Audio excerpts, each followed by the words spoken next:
Speed on Meatshields can matter in their performance in a stage. I've talked about this before in my previous video, however I realized later that I missed a couple of points.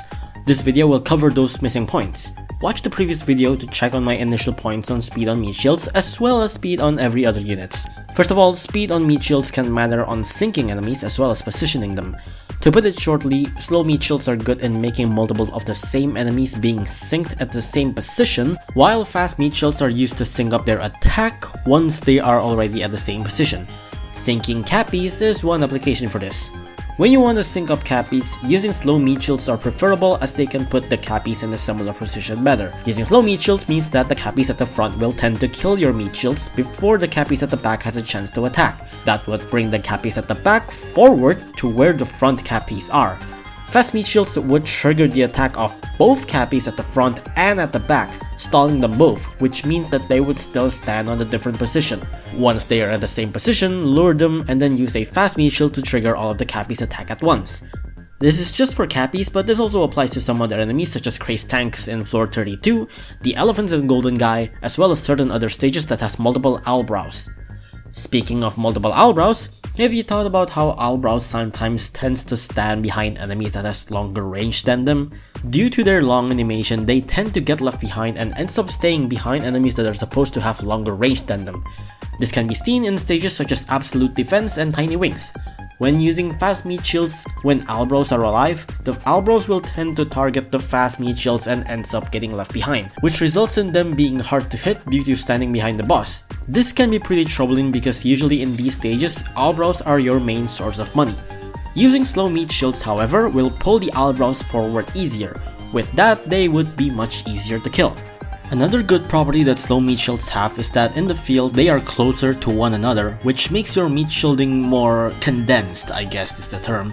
This isn't super crazy useful or whatever, but it somewhat contributes when you're fighting enemies with little to non-animation time and can potentially push fast, such as the Boar variants, or Ursa Major, or Cadaver Bear.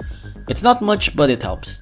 Now one more thing, yet another situation where slow Meatshields are preferable is when enemies have a combination of a backline with a strong presence as well as a frontline enemies with a lot of knockback count. Such an example would be the Kurosawa and Arost in 8K Fertilizer, Eldersloth and Raindi in Hungry Forest, Arost and Hanya in Realm of Carnage, Raindi and Master Ray in No Return Flights, etc.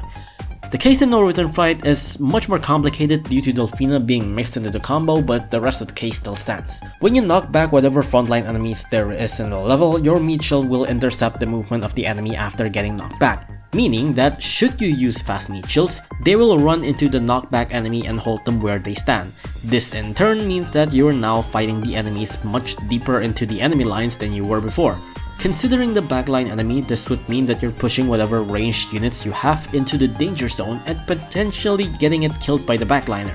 Using slower Meatshields, however, would mean that you aren't going to push too far and you will still pull the frontline enemy towards you. Your ranged attacker may still move forward after you knock the enemy back, but you push significantly less with slower Meatshields, which allow you to keep your stack alive better. That should be all I missed, or at least that's what I think. I'll dump in some extra infos about speed here while I'm at it. 1. Zombies' burrow duration are determined by their speed. The faster they are, the shorter the burrow duration is. This is why enemies such as Zombo takes an extremely long time underground, and zombies that were slowed before burying takes a longer time to pop out than usual. 2. Extremely fast enemies such as Gabriels and Brawlos tends to clip through your cats if they spawn on base hit Shockwave. Use your cannon when you hit the base to prevent this from happening. 3. The slow status effect sets the unit speed to 1, meaning that this has absolutely no effect on the face and cat jobs.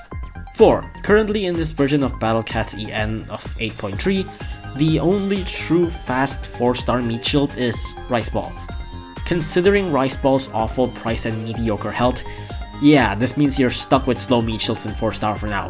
The Taiwanese version, however, has a cat burger equivalent unit called Craze Baozi, which is essentially a 4-star Craze Cat. Ponos, please give us a fast 4-star Meatshield. 5. Considering on how speed works, you can calculate on whether a unit can or cannot enter an LD enemy's blind spot if they are constantly attacking. Take the speed of the unit you want to check, divide it by 2 and multiply it by the frames of one attack cycle of the enemy. This needs to be bigger than the width of the enemy's LD. I used this to check if Angel targeting Elemental Duelists can enter Clonal's blind spot or not, and the answer is no. Duelist's Angel targeting proves itself to be useless once again, unless you use Speed Combo, in which it can barely enter. Well, that is all. This is a short one because I just want to add some info on my previous videos. As always, I hope you enjoy and I hope this can assist you in the game somehow. Well, see you later.